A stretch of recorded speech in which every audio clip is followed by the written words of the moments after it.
Also on that list would be organic items, clean label, types of plastics. If you are okay with changing the narrative surrounding your brand temporarily in this time of crisis, that would be a really good area to focus on and to look at. Welcome back to the Food Service Distribution Podcast. I'm your host, David Layton, and today I'm going to be discussing how restaurants are navigating the impact of the coronavirus. So I wrote something that would be best suited for a blog post, but my platform here is this podcast and these YouTube videos, so I decided to just highlight some of it, and I'm going to go through about 17 tips on ways to save money, to keep your employees around, marketing ideas, examples of what other restaurants and what distributors and small businesses have done to try and get their message out that they're open. I have 4 resources, a living document that's being updated every day by people in the hospitality and restaurant industry, and just some great examples of what restaurants are doing, what people are doing, and I think you're going to really like it. So if you're new to the show, please subscribe if this is information that you find helpful or useful. And if you know anybody that owns a restaurant or a small business or is in the hospitality industry that might benefit from this type of information, please share it. I'm trying to do 2 of these every week with or without a crisis. But lately, obviously, there is a lot more to talk about and a lot more support that is needed around the industry of people just talking about this kind of thing and helping each other. So it might be more frequent than 2 episodes for the next couple of weeks. So, all right, let's dive into it. Today is the 25th of March, 2020, and unless you have not been paying very close attention, just about everybody in the United States, almost everybody in the world at this point, is being told to stay indoors. And unless you are a essential worker in an essential business, you're probably either working from home or your company has temporarily shut down. So the best place to start is what is the essential workforce? That would be workers supporting groceries, pharmacies, and other retail that sells food and beverage products, but not including but not limited to grocery stores, corner stores, convenience stores, liquor stores that sell food, farmers markets, food banks, supermarkets, and big box stores that sell groceries and essentials. Restaurants are a part of this. Obviously, food is essential. So a lot of you are probably still have employees on the payroll, and maybe you've reduced some time, but if you have remained open, great. This is where a lot of those seeds are planted for future growth and future appreciation from your community. We'll jump into that a little bit more in a bit here, but congratulations on being able to navigate it thus far. We've been probably about 2 weeks into this, and it's tough. It's very tough. So without any more delay, I want to jump into some resources. So right now, more than ever, it's good to just share resources, the quality information that's being being created, content that's being created right now. There is a ton of it, and I wanted to highlight first another podcast. It's from QSR Magazine. It's the Fast Forward podcast. I'll have a link to it in the show notes, but they've had a whole series on the coronavirus and interviews with CEOs and business owners, restaurant owners, managers who have been able to put some creative solutions in place and figure out ways to navigate through this thing. And I'll put a link. It's been highly helpful to what I'm seeing and what I'm talking to people about. A lot of the messages and the narrative remains about the same, that everybody is dealing with the same challenges. So it's nice to hear that across the country people are having those same conversations about how do we get creative, how do we get through this. So number 1, QSR Magazine, Fast Forward podcast, fantastic. Their website is fantastic too. Number 2 is a living document that Maria Campbell, the founder of Cooks Who Care, I believe she's out in Philadelphia, put together. It's a Google Doc. You can add to it if you have additional resources and examples of what restaurants are doing and what people are doing to get creative here. I'll put a link to that in the show notes too, of course. But it is called the Food Industry Coronavirus Collaboration, And Maria has invited people to build this living document. It's about 11 pages long. It has information on what happens if you do decide to close, insurance, how to reach out to your local state government to ask for assistance and to try to push some sort of help to people in this industry. There are examples of what restaurants are doing to combat some of the low sales that they're seeing come across, how they're implementing takeout, delivery, things like that. So that's number 2, fantastic resource. Number 3 is another podcast. This guy is brand new on my radar, and I have no idea how I didn't know about this before. He seemed to have interviewed just about every popular and little-known restaurant chain and individual restaurant from all over the country. I'm not sure if he extends globally, but Restaurant Unstoppable with, excuse me if I butcher your name if you hear this, Eric, but Eric Cassiatori. He has been putting together something called the Corona Chronicles, and I think he's on episode 21 or 22 today. It's been a mini-series. I think I heard him say he's putting out 2 to 3 episodes a day and has completely stepped away from advertising temporarily, which is incredible. He's just trying to interview chefs and leaders in the industry, figure out what they're doing, how they're getting through it, and putting that content out so quickly to everyone like me or you that is asking the same questions. What are other people doing? So Eric, incredible work. Highly recommend that. Again, that's Restaurant Unstoppable podcast. The 4th is a Facebook group, the Industry United Facebook group. This is a group that you have to ask to be a part of, and my request took like 5 hours to get approved. What it is industry workers all over the United States are adding resources, tips, regional support, unemployment, insurance, all this stuff that is being brought up, the same type of questions being asked. A lot of workers in the industry are coming together and answering those questions on that group. So there'll be a link to it. It's called the Industry United Facebook group. The reason why I'm including some other resources outside of my tips and my content here is because this thing is evolving and changing so quickly that by the time I hit submit, we're probably going to have some other regulations in place. Who knows? The definition of essential businesses might change a little bit, and it's just good to cast a wide net when you're searching for quality information. So check those out. And I think it's very important to start there, right? So here is why you probably came to this video. I have action steps to take now that are going to help you cut costs, that are going to help you cut back on operation costs. And well, let me start from the top here. So number 1, this is probably the best tip that I could give, and put it at the top of the list for a reason. Complete a full audit of all your bills. You may have already done this, but you might be missing 1 or 2 things. Take a look at your utilities, your trash invoices, your distributor invoices, pre-scheduled cleanings, pre-scheduled deep cleanings like your hood system, and think about how much you are outsourcing that you could maybe do internally. So to start at the top with the trash, lower production means less trash, of course.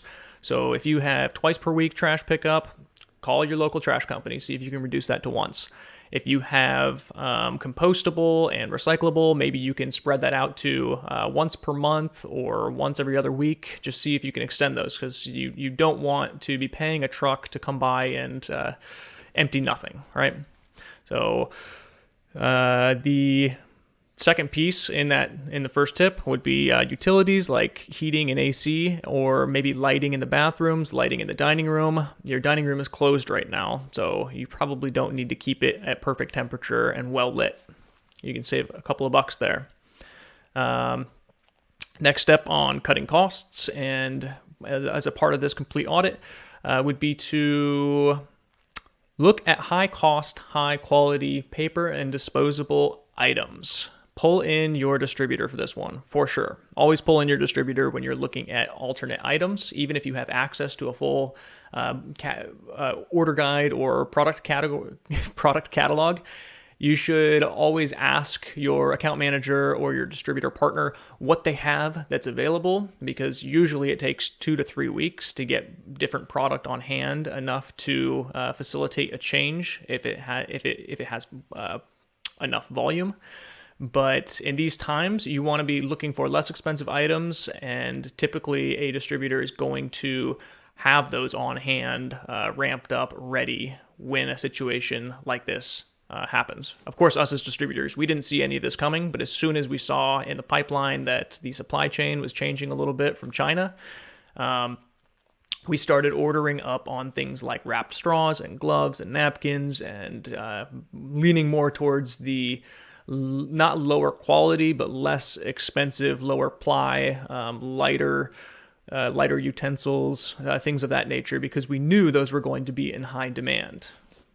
Okay, so I can't stress enough, pull in your distributor with those conversations. Some of those items that I just touched on, I want to make sure that I have a complete list here. So gloves, trash liners, napkins, cutlery, containers, to-go packaging, of course, any packaging, any of those paper and disposable items, there's going to be alternatives.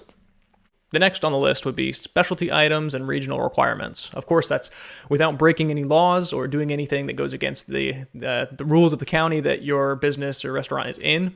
An example of that would be King County here in Seattle. I know they have particular bans on straws and types of plastics, and restaurants prefer to, or maybe in some areas are required to, compost anything that is staying within the restaurant.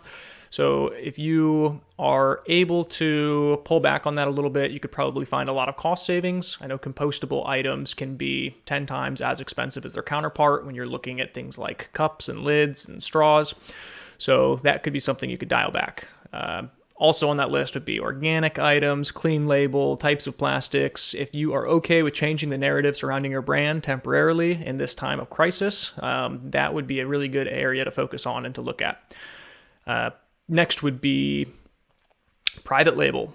That's a huge one. So this, if you're not familiar with the term private label, it's like a distributor brand, or when distributors belong to a purchasing group, they can buy something with a private label that is only for them, that's proprietary to that distributor and their customers.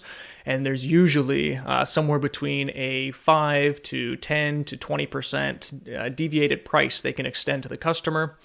And that's going to be commodity items, proteins, dairy, fruit, produce, rice, flour, grains, number 10 cans, tomatoes, bulk tomatoes, beans, seasoning, and of course cleaning supplies. So all of those, most distributors have a private label or a non-brand specific label that they could offer you. A lot of the times when you're picking out products, especially cleaning supplies, you'll see something you recognize, a name that you recognize. I know there are specialty items like Stanislaus tomatoes that nothing is like it, so you're not going to want to pull back some of those staples to your business. But if you are just not concerned with the brand and you're trying to get an item that is going to honestly cut just the same, most of the time these private labels, there's a bit of a stigma when it comes to a distributor private label product. But if you look at the ingredients and you do a cutting next to the big brand name, it's going to be the same. Not always, but a lot of the time. I've tasted and I've sampled myself so many different private label versus big name, especially when it comes to sauces and seasonings, that it really does pay, not only in a time of crisis, but just across the board, to take a step back and do some of those cuttings with your account manager or salesperson and see if there's a less expensive alternative. The private label is not something that is going to be a lower quality. It's just there's a lot of buying power behind it. Right. So, of course, distributors are going to be incentivized to sell those private label items, and that's why your sales reps might bring them to you. But because the buying power is so good, and not because the quality is any different most of the time. Right. Okay. So next step on this, I would recommend, this is going to be number 6 here. Have your employees, whether it's through the drive-through or the takeout or on the website, ask.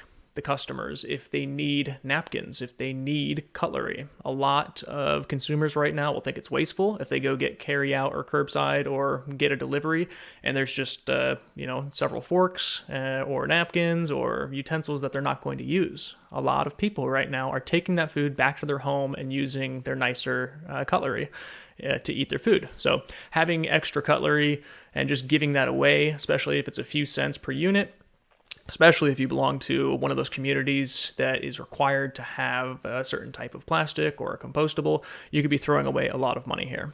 So see if you can cut back on the cost of cutlery, but also ask your customers whether or not they need it. Number 7, this is one that I already kind of touched on, but postpone those regular deep cleans of carpets or hood systems, etc., and see if you have an employee that maybe you would have cut back their hours, but instead you can allocate them towards doing the cleanings and doing the extra maintenance. Obviously not electrical, but other maintenance that would be reasonable for somebody who is already on your staff, so you don't have to cut back too many hours. So what are you outsourcing that you can bring inside? Okay, so this is that was all part of the first section. So I'm going to try to keep cruising through this. Number 2 is cut back on hours of operation. So your greatest expense right now is going to be labor, your greatest expense that you have control over. So it might help just to open 2 hours later and maybe close 2 hours earlier. A lot of people have been doing that and have been very successful in pulling back the amount of, you're saving on electricity, you're saving on labor, you're saving on all kinds of stuff if you're just working in a more truncated time period. So, let's move on to number 3. Consider moving, and this is where it gets kind of difficult. Consider moving salaried employees to part-time and part-time employees to 2 to 3 shifts instead of 4 to 5 shifts. Or, 1 to 2 shifts instead of 2 to 3 shifts. We all have to make sacrifices. Myself included, my company included, distributors are feeling this just as much as you are. And we are all taking some sort of a hit with the amount of time that we can put into projects and financially. So understand that you are not alone and you are not making difficult decisions that other people are not having to make right now if you are deciding to move salaried employees to part-time or if you are cutting hours. So what you want to try and do, obviously, as a business owner is retain as many good people as possible. But right now you will probably have to at least cut back some hours. So consider that. Number 4, this one's challenging too. Consider suspending or decreasing your own pay. As a CEO or as an owner, you would do this for 2 reasons. The second being probably the most important. But the first reason is that it will help free up some capital, some cash flow that is much needed right now. The second reason is because it sends an incredibly powerful message to your employees and to your community, to your customers, even to your competitors. That you care more about the well-being of the people that depend on your business than you do just the monetary or financial aspects of the business. So there's not going to be customers and employees in the future if you don't make some sort of sacrifices right now. And pulling back or cutting your own pay, as difficult of a decision as that might be a very smart move. But everybody is going to make that decision on their own. That's just something that I've seen in my own community and at the company that I work for. And it is an absolutely incredibly powerful message when somebody from the very top of a company says, until all of my people are taken care of, I'm not going to take a salary. It stops people from looking elsewhere for work and understanding that they really belong to this company and are cared about and looked over like it's a family. So something to consider. All right, number 5, lock in future customers. So what do I mean by that? A lot of people in the community, a lot of your regular customers are looking for ways to support you and looking for ways to help. One of those ways that's been very popular, you've probably seen it already if you're looking around for suggestions, is to offer gift cards. People want to support their restaurants. They want to spend money right now, even if they can't dine in, even if they aren't going to get takeout or delivery. And they're purchasing gift cards just to help that restaurant out with cash flow, knowing that in the summer or the fall, they will be able to go in and spend that gift card. And it's a powerful thing. We're seeing it all over the place right now. Customers want to help. So give them that option of being able to purchase a gift card. Something else that I saw that was interesting is the concept of summer or fall coupons. So if you're buying food right now, you're getting a coupon that is going to be redeemable in the fall. So it's locking in the future customers. I think the gift card idea is much better, but you can get creative with the coupons and discounts and deals that you're offering to try and get some cash flow going right now that will also incentivize people to come back when this is all over. All right, number 6. Focus on takeout / curbside, and wherever applicable, delivery. So I'm going to focus a little bit more on the curbside takeout than I am on the delivery, just because that is the easiest thing to flip a switch. And I mean, it's not that easy, but it's the easier of the two methods, is to put in place a takeout or a curbside type operation.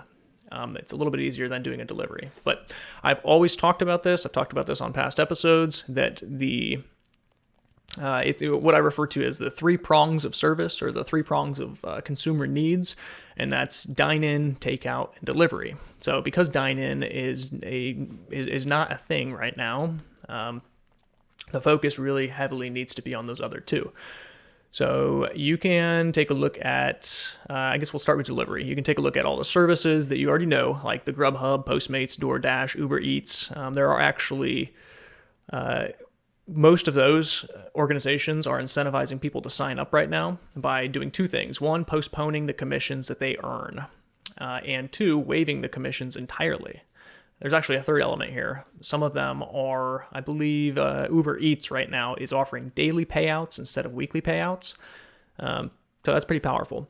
But the commissions part of it, if you don't know how a delivery service works, if somebody is going to come to your restaurant, pick up the food and go deliver it, they need to make a commission. And usually that's over 25%. It's usually between the 28 and 30% range. And those being waived or postponed for a month are very helpful. So I know that Grubhub / Seamless, it's the same company, and Uber Eats are 2 that are doing that. If places like DoorDash and Postmates, and who else am I missing here? There's a few of them. You can just Google, who best delivery services in my area, in my region. If I'm missing out on some of them, I apologize, but you can do a little bit of research and see what the best options are. But I know Grubhub, Uber Eats, they're doing an excellent job right now. Also consider getting creative. There is a way to do deliveries while keeping more employees employed. And that is if you are going to pull back on a server or a dishwasher or somebody's hours, and they have a vehicle, maybe they can be utilized as a delivery driver while we're trying to work through this thing. Of course, the only caveat to that would be insurance. You might need to call your insurance company and make sure that you are set up for delivery. If you haven't done it in the past, I don't know why you would be set up for delivery, but ask them what the additional cost might be. So check out the insurance behind that. All right, now to jump into where the most time and energy should be allocated right now in your business. And you probably already know this, but it's curbside / takeout. This is the highest growth, highest potential area to focus on right now that can be implemented immediately. I saw on Twitter yesterday and this morning, there was a hashtag The Great American Takeout trending. That wasn't just in my area, that was just overall across the country. So people are being very vocal about this, help the restaurants, order takeout, that's pretty impressive. So there are services that can help you put takeout in place at your restaurant. 2 of them to take a look at, and I'll put links to both of these in the show notes. One is Resy. It's going to be RESY, Resy, and the other is Tock, TOCK, Tock. So there are some examples. Actually, on the Resy.com, there is... I'll put the link in the show notes because you can go through and click through to whatever city and region and see a map of who is set up through Resi to for consumers to order takeout through. So really cool. There's an example that I'll get to towards the end here about a fine dining location in Seattle that changed into that basically overnight, with the help of Talk, turned their fine dining concept into three concepts of a drive-through, a takeout, and then a delivery. The restaurant's called Canless, but I'll jump back into that when I get to the examples. All right. Things you're going to need are things that you're going to need to consider and think about when you get into the takeout game is to-go containers, of course, cutlery and napkins, and make sure that you're talking to your distributor, right? So I can't stress that enough. Make sure that they have it, and make sure that it is a reasonable price, and that you're getting stuff that will you're not going to be paying a premium for just whatever is left. So make sure that you're pricing that stuff out, and make sure that you have it on hand, and plenty of it. Of course, I can't stress enough to ask the customers if they actually need that stuff too for takeout, because probably 5 out of 10 will say that they don't need it. So there you go. Just saved you 50% right there. All right. Make sure that all of your employees are wearing gloves. So that's you probably have already gone through all the sanitizing, all the surfaces being touched a lot, and making sure everybody's wearing gloves. But just for the takeout aspect, if me as a consumer, I'm worried about getting things delivered to my house, or so when I am getting them delivered, I'm doing that no touch delivery, or no contact delivery, and then I see somebody comes and drops it off, and they don't have gloves on their hands, and I'm of course I'm thinking, well, what if they've been interacting with somebody who has the virus, and now it's all over my bag and my container. So just much better perception. Make sure all of your employees are wearing gloves, especially as they hand off or deliver the product. All right. Do you have enough parking or enough access to an area that cars can line up if you implement a takeout program? So make sure that you actually have parking, or have some place that people can come and get it. There are a lot of people that have tried to implement a takeout program right now that they do not have that maybe they were just a drive-through, and they're trying to implement this. So you have employees running 20 yards to the neighboring parking lot or a neighboring lot. So think about those logistics before you put something like this in place. And both of those services that I referenced at the beginning of this should be able to help you think through a lot of these steps too. But this is just get the wheels moving. Make sure that you're separating hot and cold items. If you haven't done takeout before, you don't want steam to accumulate, so you want to separate any of those items. This is probably something you know, but have to say it.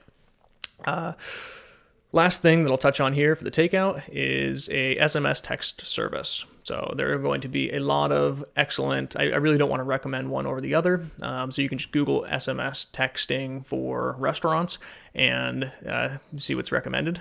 But you want to be able to tell somebody which spot to go to. If there's a parking lot, definitely label with numbers, or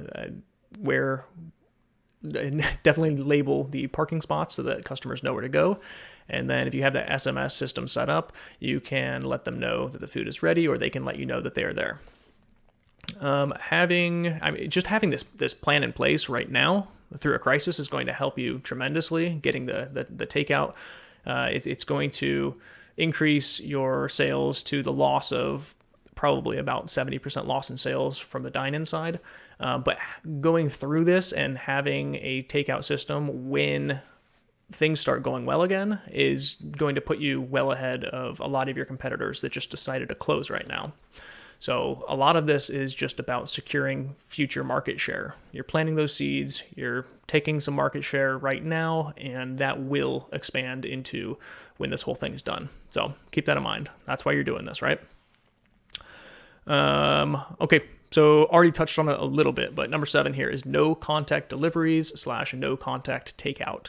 So consumers are incredibly worried right now about social distancing.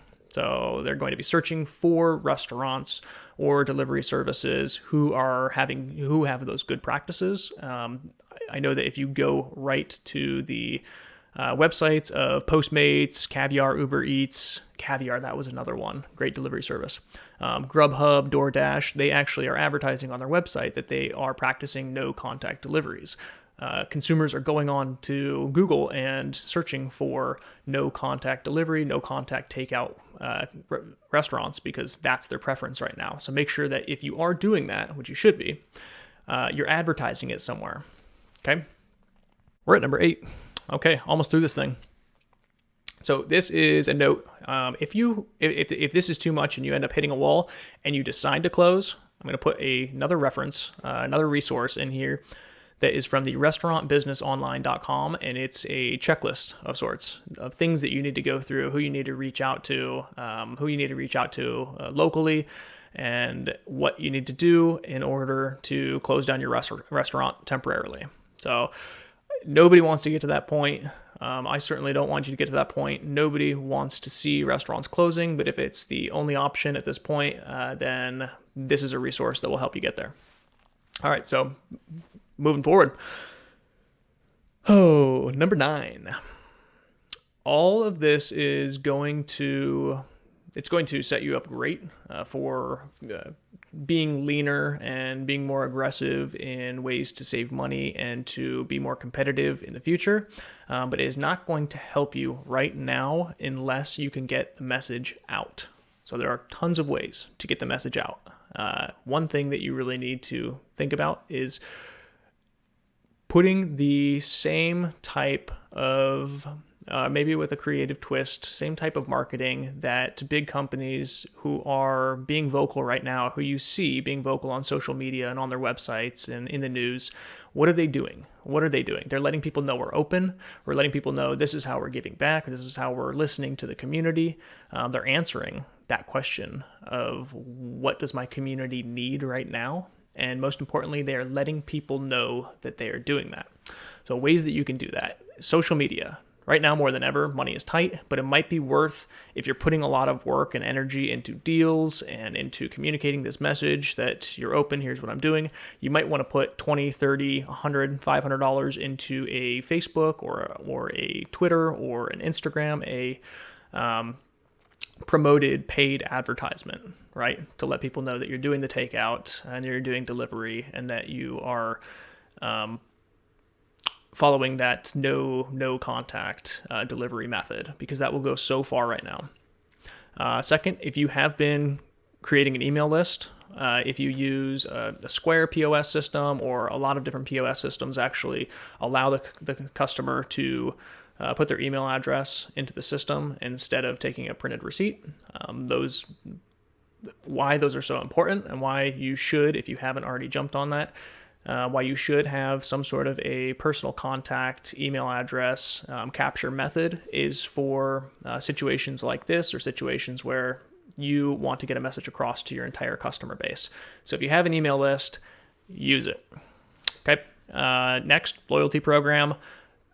Make sure that you're leveraging your loyalty program. If you have it, you already know who your customers are. You already know what they like. You already know that they have been coming back before this. So let them know you're open. Let them know what you're doing right now. The next, I kept it on here, but this is more before the dining rooms were closed.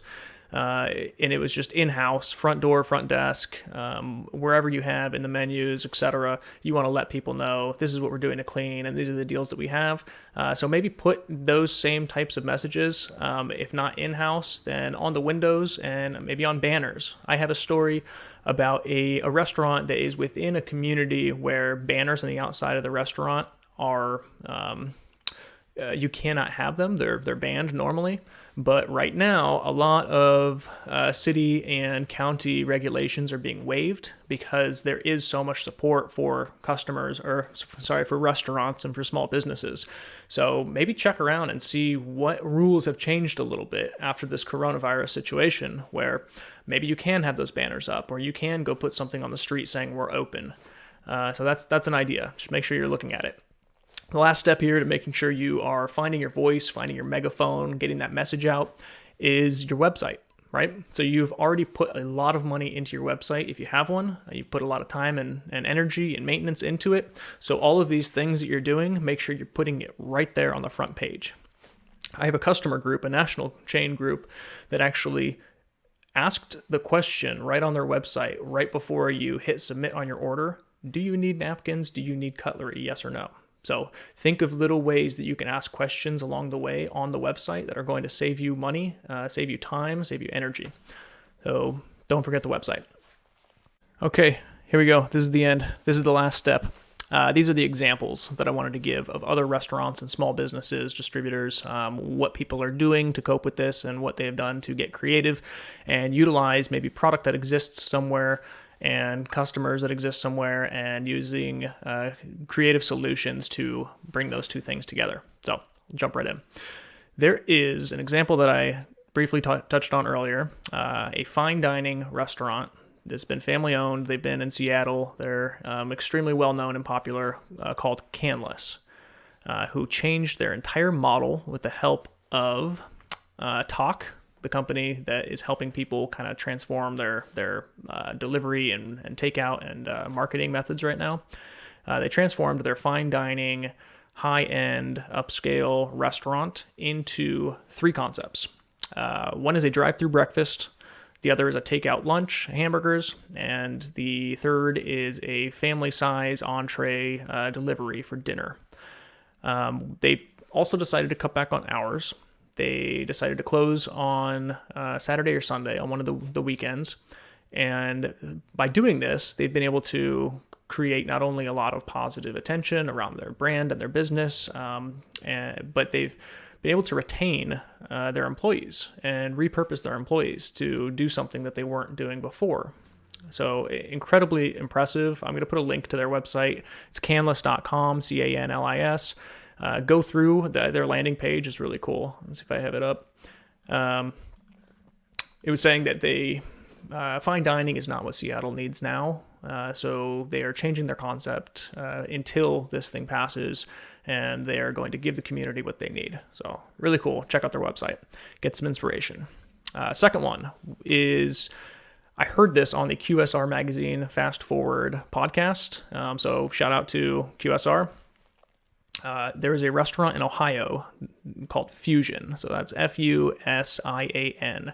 They're a full-service sit-down sushi restaurant that has partnered with or is working with their local distributors and leveraging their pre-existing website. They've tweaked it a bit to become an online delivery grocer. So all of the product that distributors like me or like the guys that Fusion are working with have a lot of product that is not being sold to restaurants right now. So as that inventory builds, and as we're adjusting and trying to decrease that inventory, we still have stuff with expiration dates that we need to sell, or else we have to dispose of it. So Fusion decided to jump in and create a platform that everyday consumers can go on to. So everyday people can go on to and say, I want lettuce and tomatoes and this and that. And Fusion will send somebody to the distributor, pick up like a will call, and go deliver to their community. It's incredibly impressive. And again, it's something that the people, the customers, the community will always remember. That distributor is going to remember that too.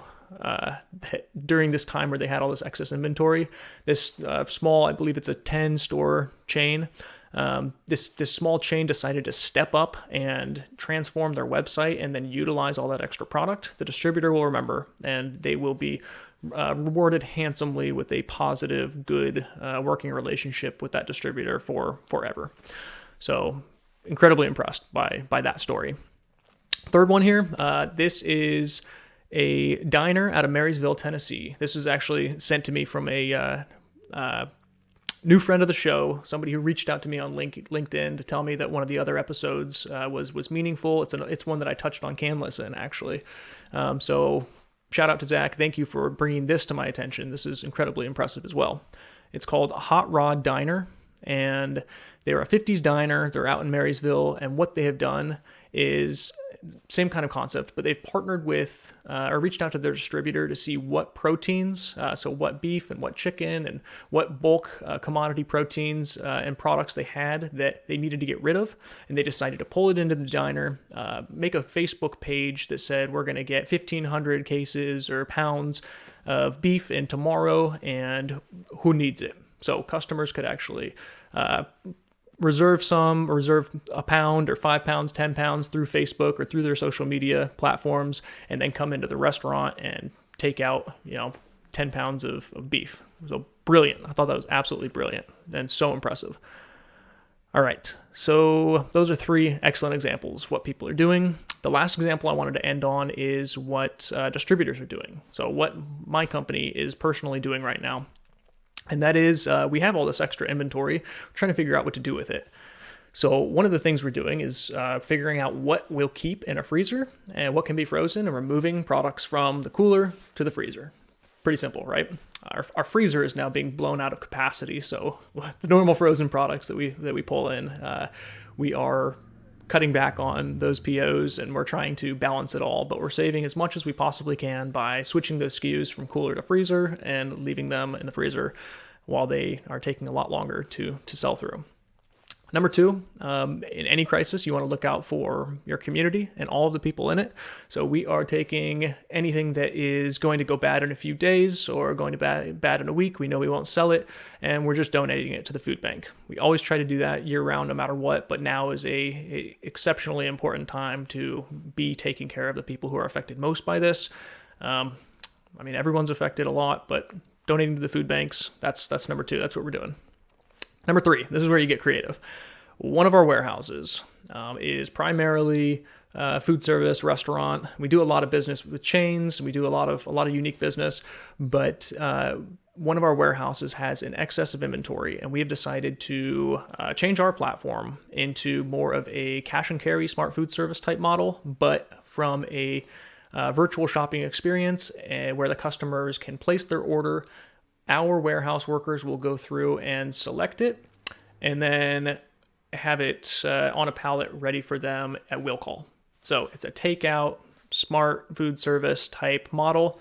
This is something we've been working really hard on getting it going, and I wish that I could say it was my idea. It's not. It was the leadership of my company.